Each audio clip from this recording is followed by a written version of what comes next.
transfer if Colorado doesn't lean into the run game and run the ball. And Colorado fans, prime sexuals, might not like me saying this, but after Colorado's running backs only had 12 carries against Houston, when you're starting your third-string quarterback stop, things need to change immediately.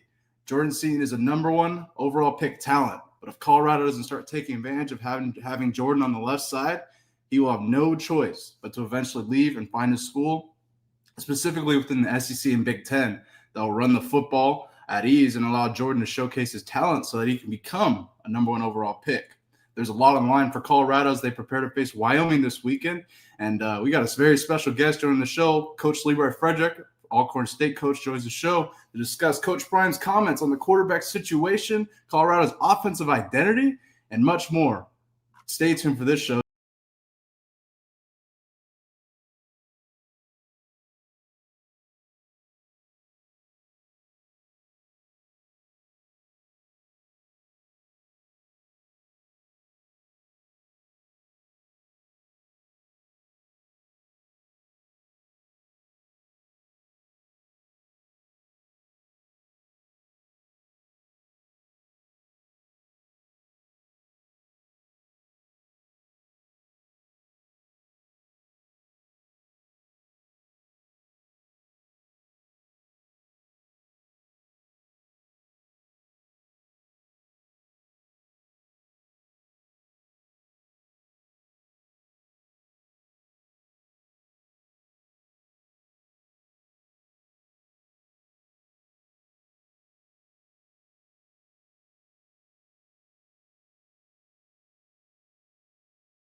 Happy Tuesday, everybody. We're back in the building here. So if you're watching, pound that like button, subscribe, become a member. We got another episode of Bailey Price Media Live, and we got a lot to discuss here. A lot on the line here for certain teams across college football and the NFL here that we're going to discuss. A lot of Colorado Buffaloes football to discuss here as they only ran the ball at their running backs 12 times. That's a massive issue as they get dominated by Houston and Willie Fritz and Dean Connor, the running back.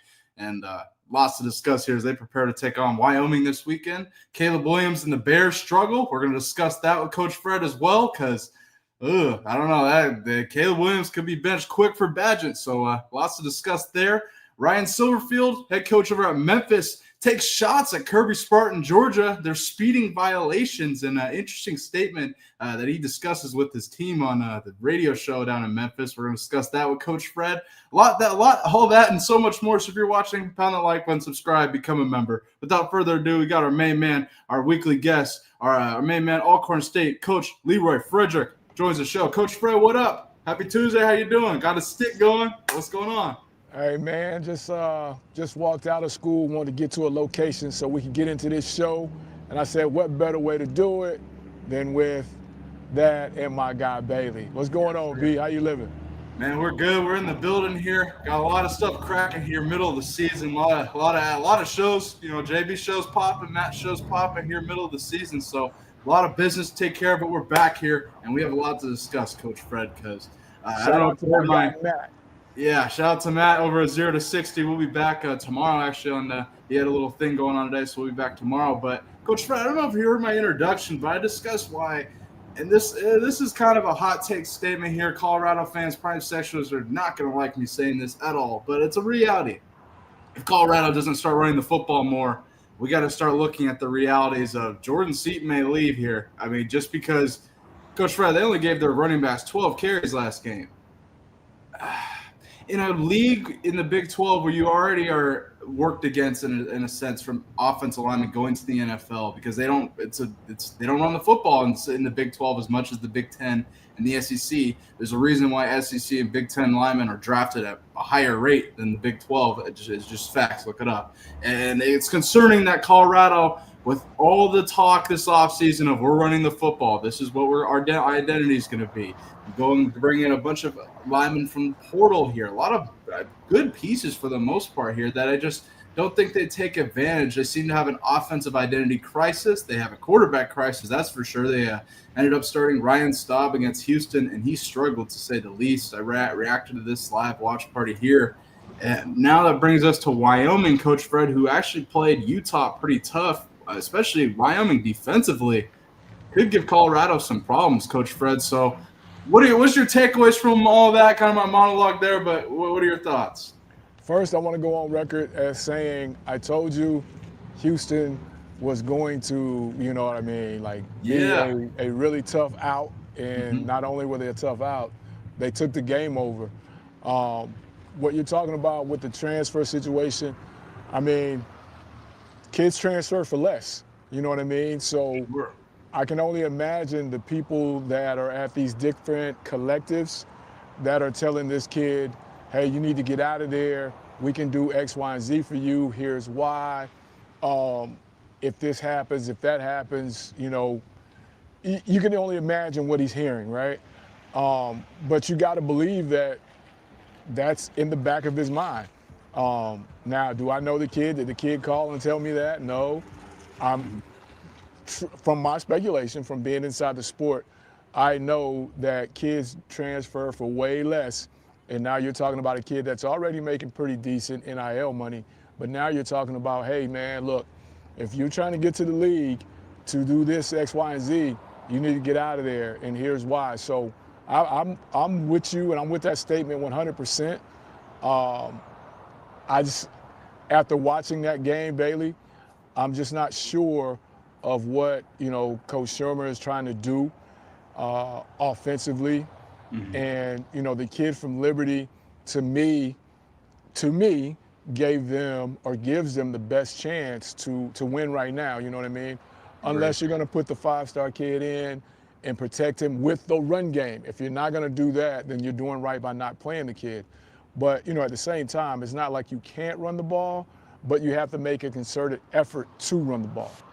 Absolutely. And I mean, that's what's so concerning is I don't ever see Jordan leaving for money, or like I see Jordan like having no choice. And I'm not sitting here like trying to throw speculation out there. I'm saying when you're running the ball at such a low rate like that, and already in the Big 12, it's just, I mean, you're going to leave Jordan no choice. He is a #1 overall pick talent. He is unbelievable. Like Walter Jones, or like I can go on and on about the talents that I can compare to him. But I'm just he is when you don't run the ball at that clip like that you need to, he has no opportunity to showcase that, and thus it'll harm him in that. And I just think that unless something changes with Colorado's identity headed into Wyoming, Coach Fred, I don't know. I don't know how it's going to change. Coach Prime came out, and we're going to discuss his comments on the offensive identity. A lot of concern and a lot of things are on the line as they head into Wyoming, Coach. That brings me to my next question here, and I'm really interested. You're an active Division I coach here. I'd love to hear your perspective on it, understanding the ups and downs of a football season here. And I wanted to ask you, is it too late for Coach Prime to turn around Colorado's season thus far with all the trouble they've had so far? I want to go ahead and show his statement that he gave to the team here. Or actually, Coach, I want to get your thoughts on that. Is it too late for Coach Prime to turn around Colorado's season in your eyes as an active Division I coach? Go ahead. No, and then I want to also give you kudos. Everything you just said, you better believe somebody, as I said earlier, somebody in somebody's collective, somebody's analyst, somebody's booster has slipped that same message to that kid, right? So you better believe that. You better believe that part. Secondly, 100%. It's not too late. You know, it's still very early on. You know, 0-2, 0-3. A lot of things can happen. A lot of help can be coming your way. You know, in the division. Don't forget that the playoffs. You might need to queue up my guy from the Colts. Playoffs. You might need to queue that up. But the playoffs. Coach Edwards. Yep. That's still within reach, because, you know, a lot of people still have to play each other. But if I'm not mistaken, Bailey, I think they have the second hardest schedule in the conference. Speaking of their schedule, let's take a look here. They take on Wyoming this weekend, and then the gauntlet begins. BYU, TCU, Iowa State, Utah, Arizona, West Virginia, who just had a huge win, Arizona State, K-State. Oh, shit. That just for 3 games in and what I've seen, that is scary now for Colorado. It's where I'm like, shit, they got to turn it around at Wyoming this weekend quickly. Coach Prime has already come out and said who he thinks. He's already decided on his quarterback. He's not going to reveal it, but actually, let's take a listen to those comments here. Coach Prime on the quarterback situation. You've decided what you're going to do with quarterback this week. Yeah, most definitely have. Yeah.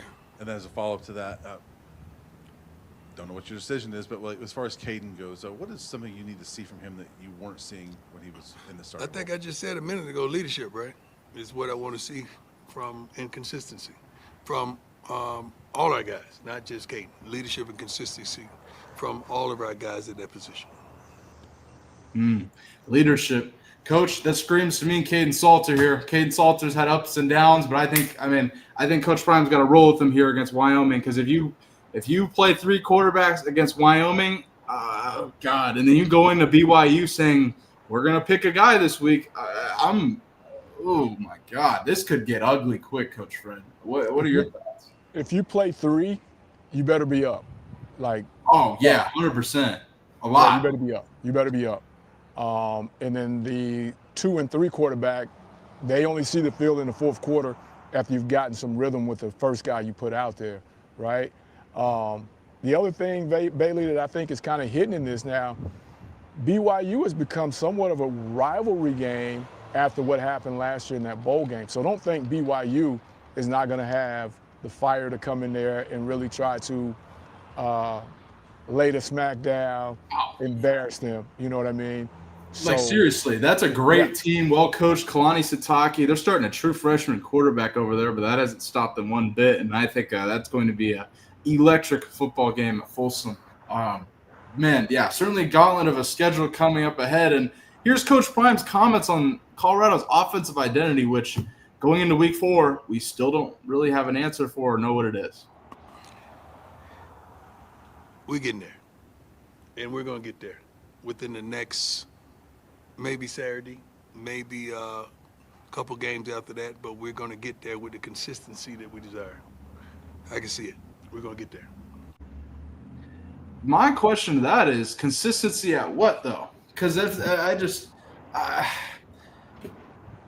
you're struggling to run the football at that, and you don't lean into it. And I don't know if it's struggling. I think if they just ran it more, they would have a ton of success with it. And then passing the football, I don't know, Coach. I'm extremely concerned for Colorado going forward. I would like them to really have a tune-up, set the tone game this weekend against Wyoming, find your offensive identity, lean into whoever your quarterback is, which I would hope is Caden Salter. I think they yanked them pretty quick, and I don't know. I think he deserves an opportunity to shine here, especially if Colorado wants to win this season. Now, if Colorado wants to develop, throw Juju in there. Throw your 5-star kid in there who's backing up and let him, take a whole half season of development here and then go into next year as your starter. But, Coach, what are your thoughts on Colorado's quarterback position before we move forward? Well, Bailey, you know yourself as a former player that it takes offense a little time to gel to get to clicking, right? It takes offense, a little bit longer than defense. And when you are playing the quarterback carousel, to me, that makes it even harder to catch that rhythm, because the one guy's in for a series, the next guy's in for 2 series, the next guy's in for 3 series.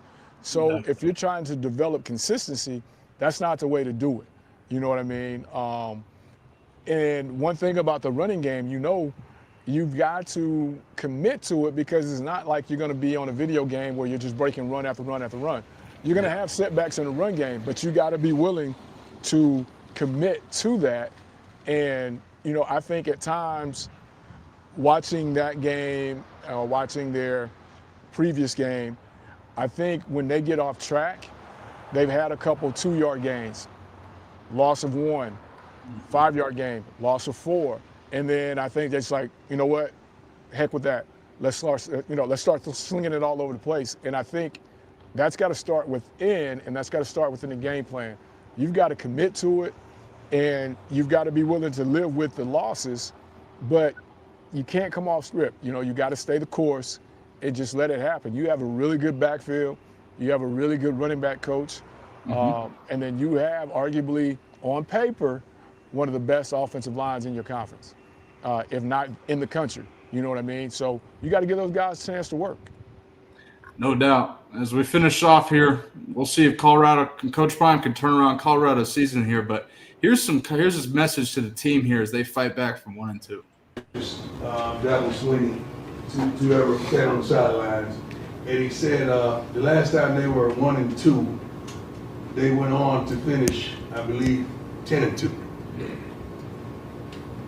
Why not us? Why not us? Because it's simplistic things that's going on that we can fix. We'll find out this weekend, Coach Fred. Lots on the line here, and that the Wyoming is coming to punch them in the mouth, is what I'll say. Oh, you better believe it. Coach, lot of takeaways from this weekend of college football here. What are your thoughts on Miami dominating South Florida? I mean, I kind of expected that after what South Florida did to Florida. Miami was not going to come in and take those guys lightly. And, I think South Florida came in still on that high. And before they knew what was going on, they had got hit in the mouth a couple times and they just never recovered. Miami, go back to their stats. Miami started out the game very physically and basically just said, hey, we're the bigger guys and we're going to take it to you. And that's what they did. And South Florida just couldn't hold up. And then before you know it, the game was out of hand. Yeah, I mean, seriously, Miami really looks improved.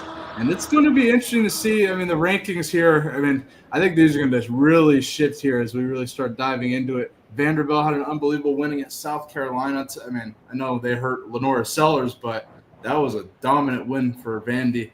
Didn't see that coming. Not at all. I mean, I kind of saw a little bit. I don't know. I think Vandy is a lot better than people think. Their win total is 4.5. I don't know. They could certainly compete in this SEC here and be a thorn for a lot of these teams. Looking at it, your Florida State Seminoles, top 10 ahead of Texas. How you feeling about FSU here as they progress in their season? Again, kudos to the schedule maker.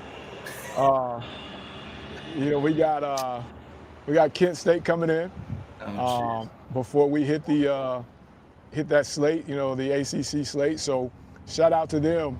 I want to ask you, Illinois, how are you feeling about that? They could be a playoff team. They could really be a playoff team. They're well coached. Got Altmaier back. I mean, they look just fine. Certainly look good against Duke.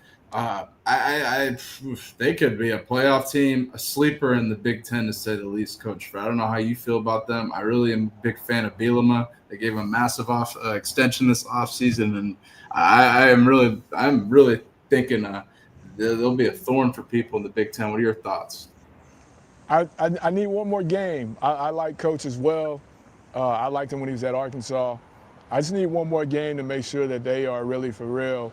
But, that's one of those teams that's kind of committed to what it is they do, their offensive identity, kind of like you started to show off with. So, that's going to be interesting to see. I need one more game to see if they're really about that top 10 life as well. And then number 25. SC. How are you feeling about number 25? They're starting to grow on me a little bit, Coach. I don't know. I got to see as the season goes on with Mayava. I mean, they took care of business. They're growing on me a little bit, but I got to see them against bigger competition here. Let me pull up their schedule here and see who they play. I want to see. Again, they played. I mean, Purdue was their toughest opponent. Barry Odom actually gave them a game. They pulled away late, but I knew Barry Odom would give him a game because he coached Jaden Mayava at UNLV. So that's kind of where I go back to. But they take on Michigan State, Jonathan Smith this weekend. That'll be a great matchup, actually. At SC, it's going to be a hell of a game. And then they'll take on Illinois the following week. And I love Illinois in that game. I just think Illinois is going to give them all kinds of problems around the football. But, Coach Fred, how you feeling about SC going as they crack the top 25 here? It's like you, man. I think with the schedule they had up to this point, like I said by my nose, shout out to the guy that made the schedule. I think Coach needed that type of schedule to get going with all the pressure I think he's under right now. But once they get to this game this weekend, you know, Michigan State, I think is going to be a good test for them, and we'll kind of see exactly where they are. But again, you know, we're early in it, man. This is what we've been waiting on all off season to get into this. And as you start to peel that onion back, now we're going to start to see teams, you know, who they are. Texas Tech played, you know, they paid a lot of money. And right now that money that they paid has got them inside the top 25. So we'll see how it goes, you know. Yeah, 100%. Texas A&M had a massive win against Notre Dame, man. I mean, I think I called that on Matt's show, our betting segment. I'm like, I don't know. I think they have a better quarterback, better offensive line, and I think it ended up showing. Oklahoma is at 11, Coach Fred, and I think they have a Heisman candidate for sure, John Mateer. It's really crazy how that program's turned around this far this season. Big win against Michigan, and man, how you feeling about OU so far? That was another program that I think was under some heat, and you know, they kind of probably brought themselves a little breathing room. But Bailey, you know how it is, man. One bad outing, and that heat gets turned back up. But I think they're off to a great start. They needed this start, so they're off to a great start, man. I would love to see Oklahoma come back and be what OU has been in the past. I just think it makes better for college football when you got Florida State, you got the Oklahomas. Now we need Nebraska to come on. You know, now we need SC to come back. Yeah. You know, Georgia's going to be Georgia. Miami, come on back, except for one weekend. You know, so that's what makes this sport, you know, so great, man. Well, Coach Fred, speaking of Georgia, this is a great segue here. Memphis head coach Ryan Silverfield takes shots at Kirby Smart in Georgia over their speeding violations. Take a listen to this. We do this all the time, but generally on a Sunday afternoon when we meet with the team, we do two things, and we always start off with not our standard. We always start with a negative, and the not our standard is Georgia wide receiver, right, arrested for driving 900 miles per hour over the speed limit, right? That's a weekly occurrence. So that's one of those, like, we'll show. Coach, what are your thoughts? Ryan Silverfield taking shots. Georgia Bulldogs fans are saying that this is all in cahoots, that Silverfield will, you know, so he can become the Florida head coach as he's a Jacksonville, Florida native, yada, yada, yada. I don't really agree to that. But what are your thoughts on the Silverfield's comments here, taking shots at UGA? I pull up Memphis' schedule. Let's pull up Memphis' 2025 schedule. They take on Arkansas and Sam Pittman and Taylor Green this weekend, I can tell you that. But here's my point when you pull the schedule up. Give me one sec. I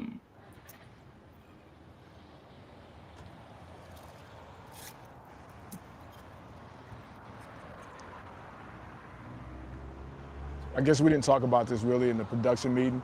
No, it's okay. This takes me a second here, but I'll have it. But no, I'm making a point to that what he said, man. That was kind of funny. Go ahead. 900 miles an hour. But when you see that schedule, do you see Georgia on there anywhere? Nope. So you can make those kind of comments, Bailey. Yeah. You can do that. You know what I mean? You can do that. And it has nothing to do with trying to get a future job. He don't have to face them. So, you know, hey, why not? Sure. And what are your thoughts as an active Division I coach on the mantra of we're going to start off with something negative and saying this is not what we do and saying this is not our standard? Georgia's wide receiver arrested for driving 900 miles an hour over the speed limit. What are your thoughts on it? Is that your methodology? No.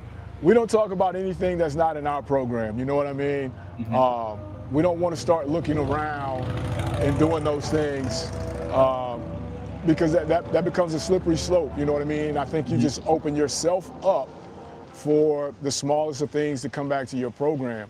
You know, so we're all dealing with 18 to 22, I guess in some cases 18 to 26-year-old kids, you know what I mean? Mm-hmm. After their game Saturday, they beat Arkansas. Sunday, he may have 2 players in the news for something. And that's going to be a direct open door for everybody to come in on your program. So again, we wouldn't be talking about anybody else's program, but since I'm sitting here and you're sitting there, it's great to talk about. It's funny. I don't know what led him to do that, other than he checked his schedule twice to make sure Georgia wasn't on there, and decided to make that comment. Yeah, I don't see him. I don't see UGA on there, Ryan Silverfield. But I will say Memphis has a massive game this weekend against Taylor Green, Coach Pittman in Arkansas. Going to be an unbelievable matchup. Memphis has certainly started off hot here, but going to be a big game for them. SEC matchup. Who knows if they get that upset? Shit, we could be talking about Memphis next week, Coach. Interesting comments from Coach Silverfield. Time to go. Sorry, go ahead. I said interesting but funny. Yeah, certainly eye-catching to say the least, Coach Fred. Let's go to the NFL here. I want to go to the NFL and discuss some interesting comments here. We've actually had this conversation over the years of Caleb Williams and his pain in nails. I've had Bears, defensive tackle, former Bears D tackle, Washington Husky legend Tank Johnson joined the show about this several times over the years. But Le'Veon Bell says the Bears are not succeeding in their 0-2 because Caleb Williams paints his nails, and has some interesting comments about that, Coach Fred. Take a listen to this. He painting his nails. Straight up. You can't, bro. Nothing against nobody painting their nails, bro. That's what you in. That's what you into. That's what you into. But me as a running back, my Nick can't be handing me the ball, bro. Nails painted, bro. I can't be looking at that in the huddle. All right, bro. You got niggas looking up to you, bro. We need to look hard out here, bro. We got time for no little games. They got her painting his nails, bro. First pick of the draft, franchise quarterback, painting his nails, bro. Nigga painting his nails, that shit crazy. Coach, I mean, is he wrong? Shit, I don't know. Coach, what is your reaction to seeing that from Le'Veon Bell? It's I think it goes to I can dig what he's saying, but it's also a different era. As much as we don't want to admit it, it's not the same game as it was 5 years ago, let alone 10 years ago. Definitely not the same game it was 20 years ago. Now, I think someone in Caleb's circle has got to, because I think right now he's doing it, if I'm not mistaken. The last week they did a special, and I think he had the orange black or something like that. So now I think it's more of an attention thing. And if you're not playing well, you don't need anything to add to the flack that you're getting, in my opinion. That's my opinion. But as a franchise quarterback, what we've known to be franchise quarterbacks are no longer that. There's no more Joe Montanas. There's no more Steve Youngs. There's no more my guy Dan Marino. There's no more Doug Williams. There's no more Johnny Elway's selling out for a first down to keep a drive alive. I don't know if you remember that play where he gets helicoptered trying to get the first down. We don't have that anymore. That the mindset of that football is no longer the same football. Certainly has changed, Coach. And Caleb Williams is struggling. The Bears got absolutely dominated over the weekend by the Lions. I could not believe that. Lance I Briggs. did not see that one coming. I did. I bet on it, Coach. I called that. Bears are in trouble. And Coach, I wanted to show a clip of Lance Briggs over on the CHGO podcast, kind of going off about Caleb Williams missing throws after week 1. Take a listen. It's weird because he's the number 1 pick. That's accuracy. It's just that confuses the hell out of me. I'm sorry, guy. It does. It always has. But one of the things that he has been consistent with is when there is a wide open player, he isn't consistently hit him, or he's never on target. Yeah. It's over his head. It's to his left a little bit. It's to his right a little bit. Mm-hmm. Come on, man. That is a huge part of the success of this team. Yeah. He hits those plays in this game. Just put it on him. We win. Yeah. We win the game. Yeah. Sounds like Caleb Williams, Coach, is missing his layup, so to speak. What are your thoughts on Caleb, Ben Johnson, and the Chicago Bears after 2 games? And are the Bears in trouble, Coach Fred? Again, like we talked about with the college football segment, way too early to throw it away. But there are some concerns.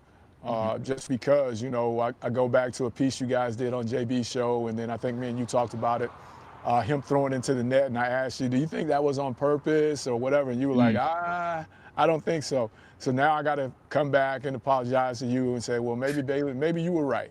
I was wrong. But yeah, you can't miss wide open guys. I'll take you to the game last night. The Raiders had so many chances. Geno missed, I know for sure, 2 wide open touchdowns with Aaron throws. You only get so many opportunities. And, Chicago's that team that's trying to get over the hump, get in the thick of things. You got to have those throws. And if you made that guy your franchise guy, if nothing else, you expect him to be able to make those throws. And, that's coming from a guy who had a very good career there and still identifies with that organization. So I understand the frustration, but I don't think you tear it down just yet. But yeah, Caleb's got to come on with it or tone it down, because as long as he's not toning it down and he's not coming with it, he's going to be susceptible to this type of criticism for 16 more weeks? Yeah, it could get ugly quick. And from what I understand, it's the Ben Johnson show in Chicago. I don't know. I think Coles and Caleb go before Ben Johnson does. And that could be a really interesting scenario there. You think so? Yeah, I just don't. I think Ben Johnson's already. I just watched the games, watch his body language. He just seems. This isn't his guy, Coach Fred. It doesn't seem like it. They also extended Badgett, which I thought was a super alarming thing in the offseason. Now I hear it getting brought up a lot, but I was like, you extend Badgett, pay him $10 million a year or something, or you give him a lot of money. I don't know. They put themselves in the Cleveland Browns situation. You know what I mean? Yeah. Certainly a coach or a quarterback carousel upcoming. I don't know. Caleb Williams got to turn around his play here quick. Because again, we can go into their matchup this weekend because, it only continues here. I think the Bears got a pretty tough matchup this weekend. Actually, they take on the Cowboys at home. So that's just going to be great for Caleb Williams. Hopefully he can get it done at home against the Cowboys, but that could get ugly too, Coach. I don't want to say it's a must that he has a really good game, but I've started spelling out must, that he has a really good game this weekend. I don't know, Coach. Let me look at the spread. The Bears are 1.5 point favorites. I don't know. That game just screams disaster to me. I don't know. This could be a long season for the Chicago Bears. We might be having Tank Johnson on the show, former Bears defensive tackle. We'll be having him back on soon to get his perspective on it, because I've had some phone conversations with him. He has a lot of opinions about the Chicago Bears early, Coach Fred. Coach, it's been great having you on here. This is going to be a great week of college football here. Miami takes on Florida, Gators, Billy Napier. Oh boy, is Billy Napier gone if they lose here? Do you think he makes it through the season? Florida, we've discussed their gauntlet of a schedule. What are your thoughts on that game? He's got a huge buyout, Bailey. That is true. That is very true. He's got a huge buyout. I'm not saying the alums of UF, I'm not saying UF don't have the deep pockets to make it happen, but he's got a huge buyout, man. But he's also, he's got to show up this game. They can't get boat raced by Miami like they did last year. Cannot do it.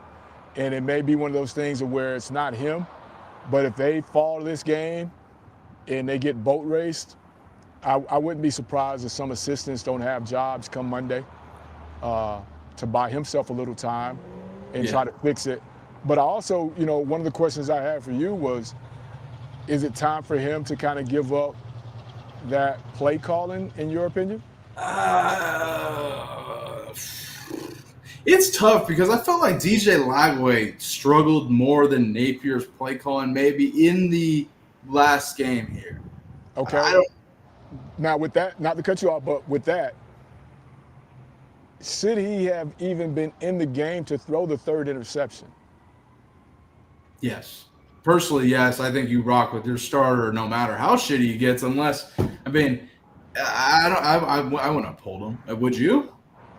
We got a chance to pull off the upset at night in Death Valley. We're playing pretty good defensively.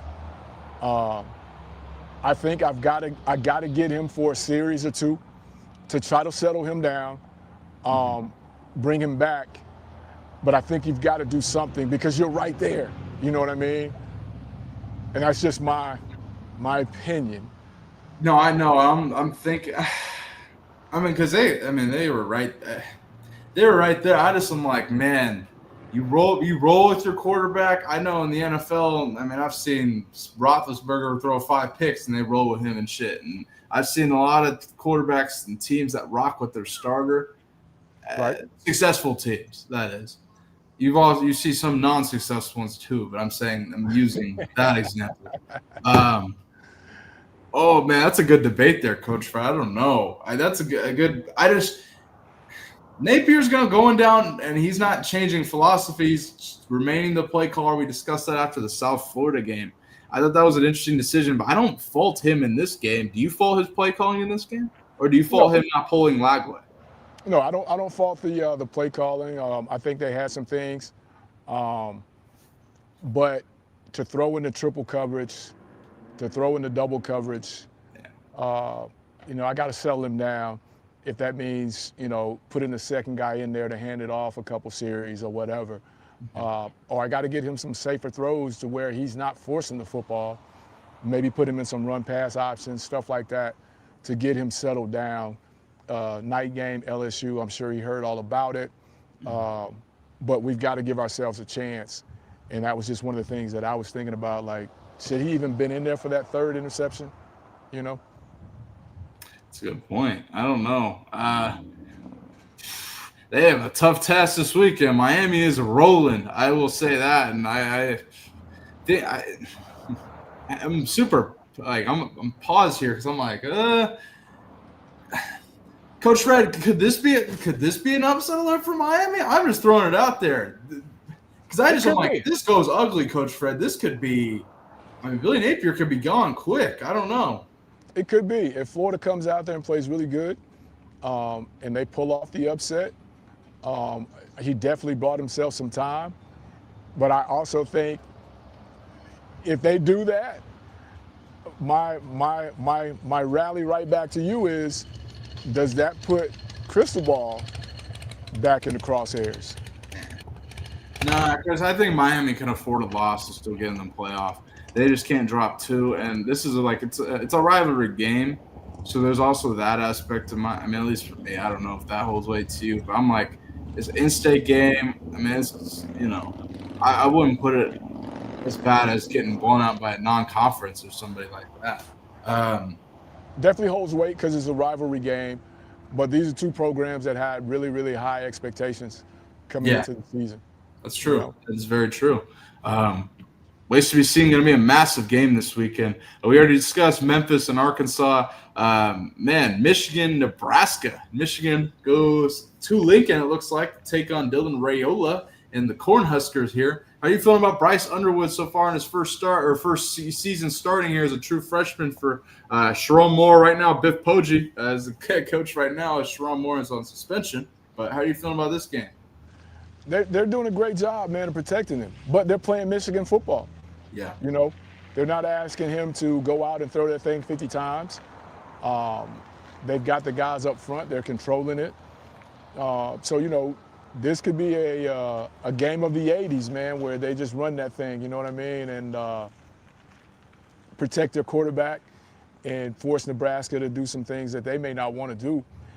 But I think Michigan has a great plan for the freshmen, and they're executing it. They're certainly playing Michigan football, Coach Fred. And you know what? One thing they are doing that Colorado isn't, running the football. And that takes a lot of pressure off a quarterback. Final question for you, Coach Fred. A story came out right before and the morning of the Browns-Ravens game this weekend.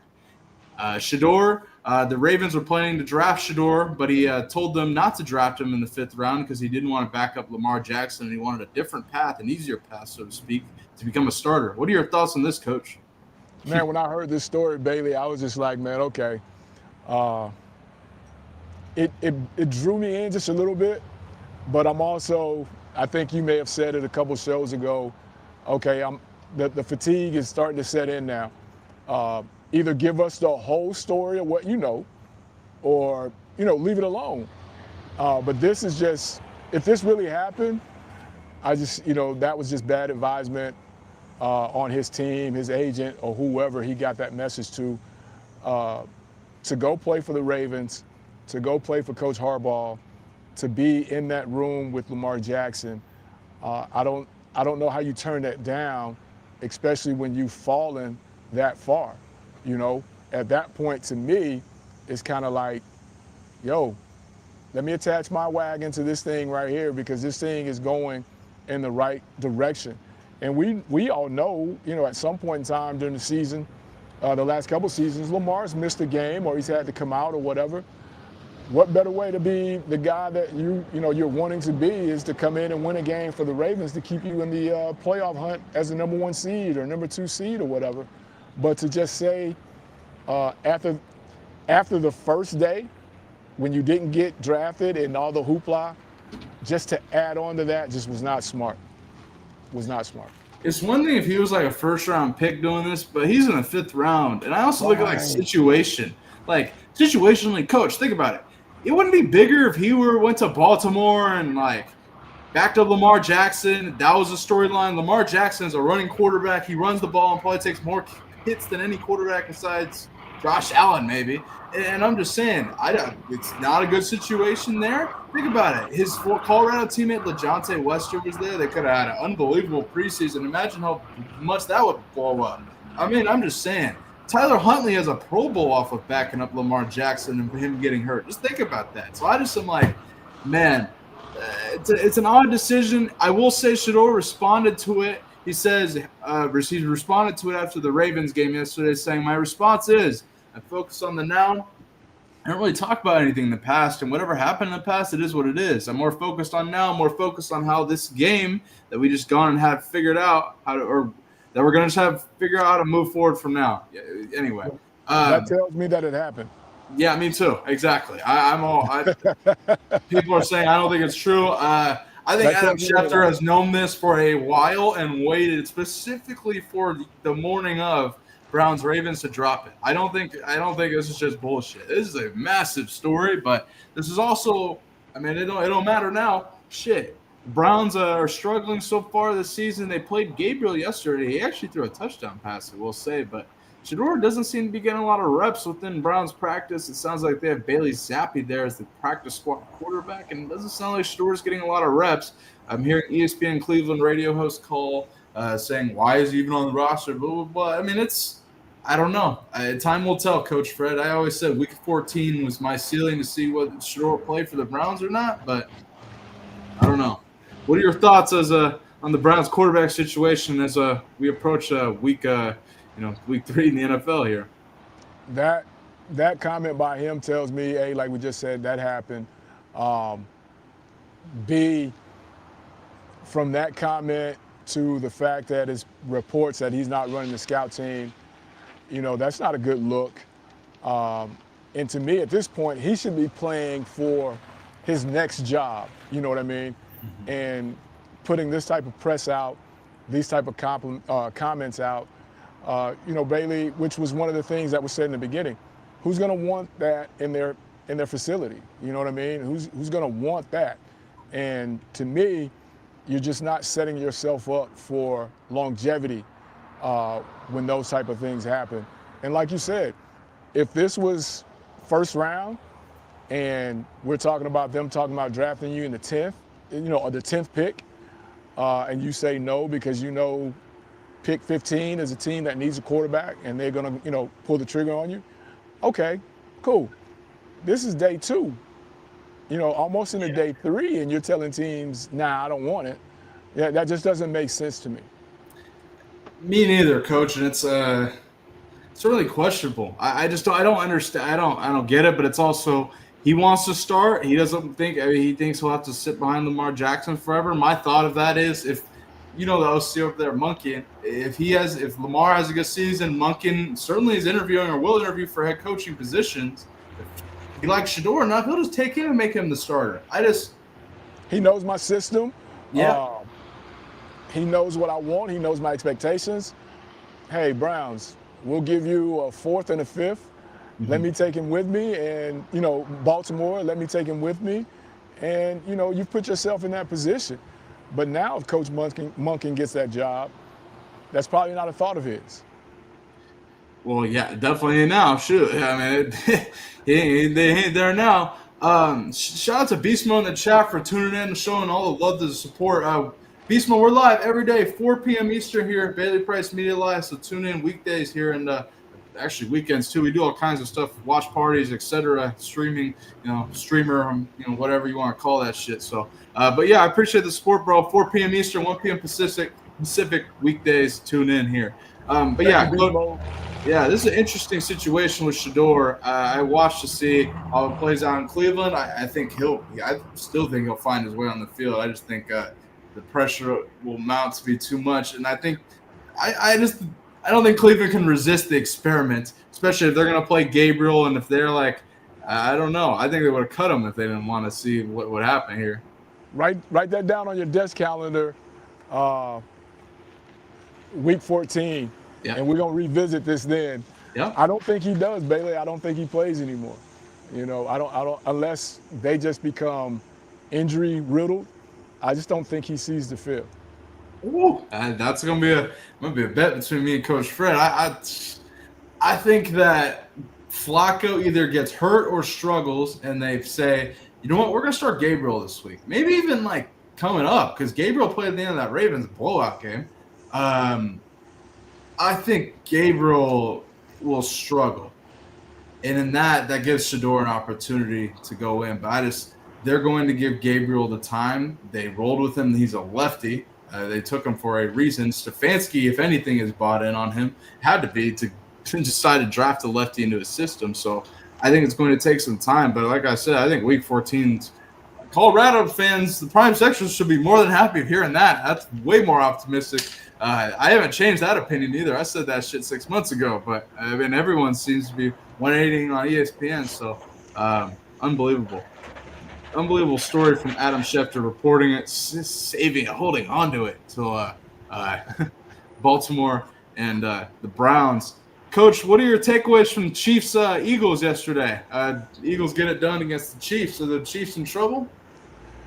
I think so, man. And that was another one of those questions I had for you that we talked about offline in our production meeting.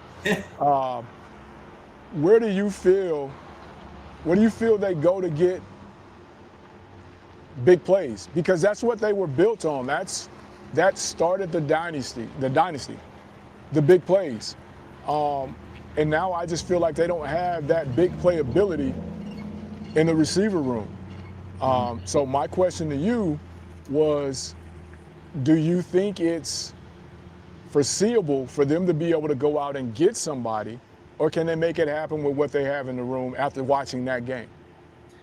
Honestly, I think they need to run the football more. This is going to sound stupid, but they got Trey Smith and all these high-paid offensive linemen, Creed Humphrey and stuff. They got to run the football.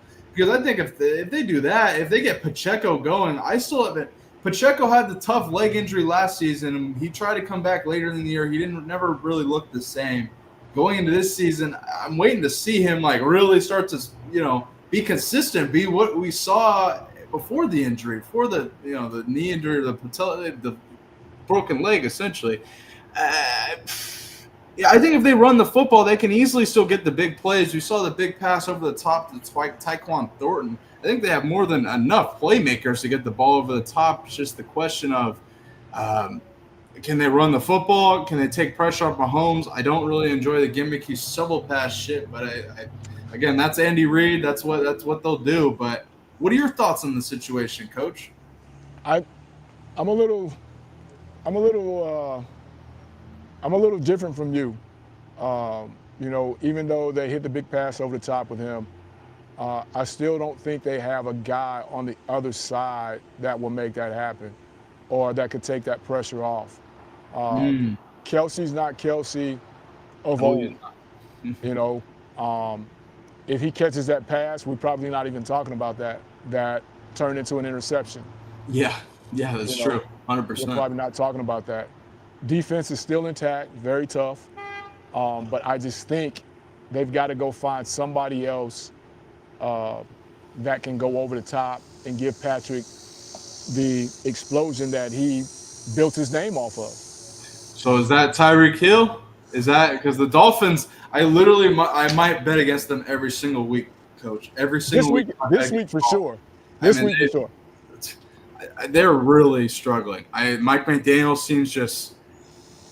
I don't even know. I don't even know what he seems anymore. He seems more nonchalant than he's ever been. Tua certainly is at odds with everybody. He knows the media and the pressure's on him. And Tyreek Hill just seems checked out and pissed off at Tua. So is it Tyreek? Is that? I mean, they could easily throw a third and go get him. He has a massive contract, so there's that to consider. Okay, 2 parts. I'll throw it back to you. Has Tyreek done too much when he left to be able to come back there? And then the other part of it is that I had for you, being that we right into Miami, was Tua who we thought he was, or did he just happen to catch a hot streak at Bama and become this guy off of that one game? Because if you go back after the national championship game, he was solid, but he wasn't Heisman Trophy, if that makes sense. What are your thoughts on that deal? I think Brian Flores was right. I think Brian Flores caught a lot of heat and eventually got outed at Miami. People forget that.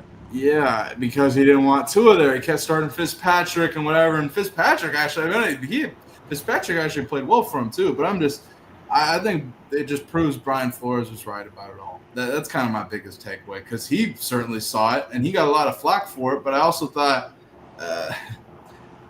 Mike McDaniel's system is so friendly. So when the minute we saw Tua look successful in the NFL, everyone gravitated. Everyone was like, "Oh shit!" Especially when they got Tyreek Hill and Waddle and everybody. Now I'm like, everyone's like, "Oh shit!" But I don't know. It could be coming to an end, crumble like quick, Coach. I don't know. Because I saw that interview that you guys rolled of Mike McDaniel's. Yeah. And that to me did not strike confidence in anything that we're doing. Oh. And if their head doesn't have the confidence, what do you think the body, what do you think everything else connected to the head is going to have? How do you think they're going to react?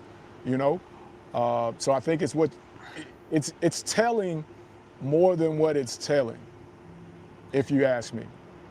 I think there's no way you can respect that cat. I just don't get it. I'm just trying to understand it, and it's I don't know. There's got to be some sort of like disconnect here, because I don't. It seems just like the player and coaches are friends down there, and they were. I mean, they promoted that basically, and now it seems to have really backfired. Oh my God. Final thing we'll discuss here, stat of the day. I don't know if you remember when Caleb Williams texted Torrey Taylor, the Bears punter they drafted about a year ago, saying that you're not going to have to punt too much here.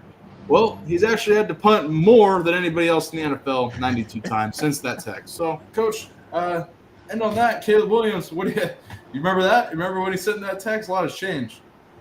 A lot has changed. What they say, life comes at you fast. So Boy. It came at him pretty fast, man. And I wish I was as organized as some of these people, man, to be able to hold on to those things.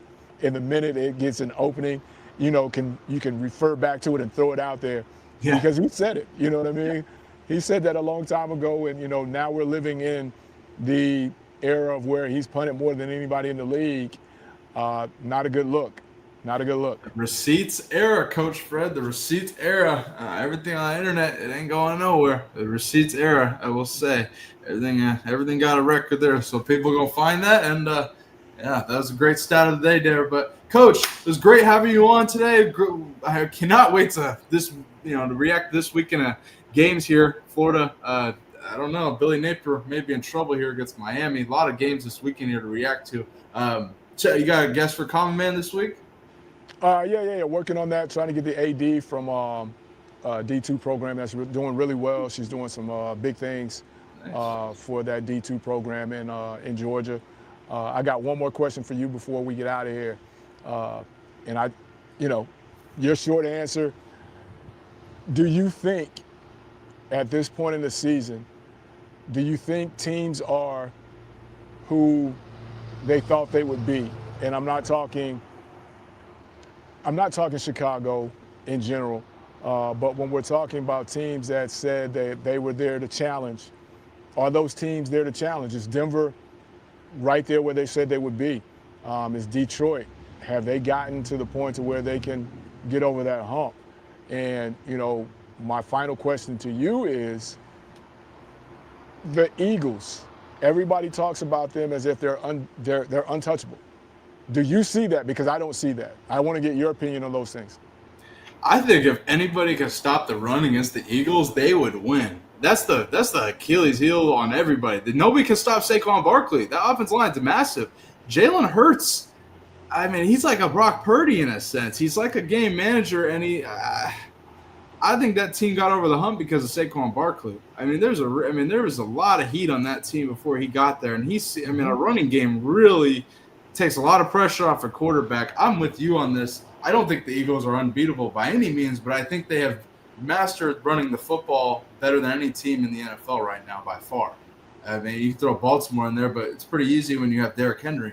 I think the Eagles, just in their schematics, the offensive line, they got a great, probably the best offensive line coach in Statland. I mean, compare him with Bill Callahan in terms of offensive line coaches. But, I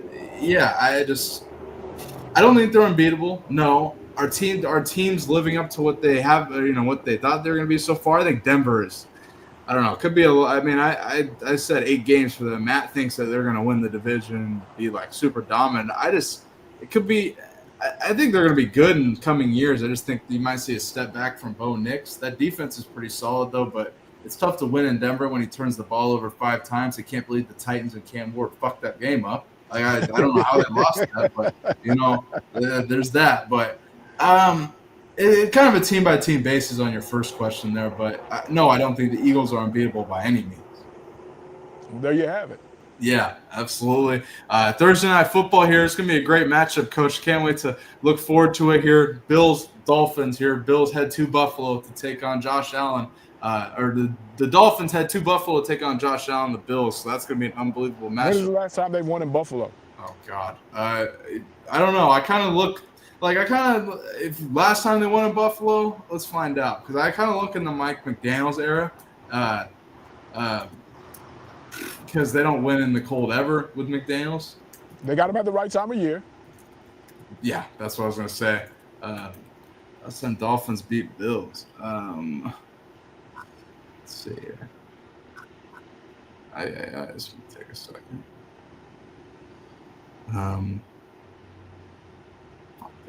Where is it at?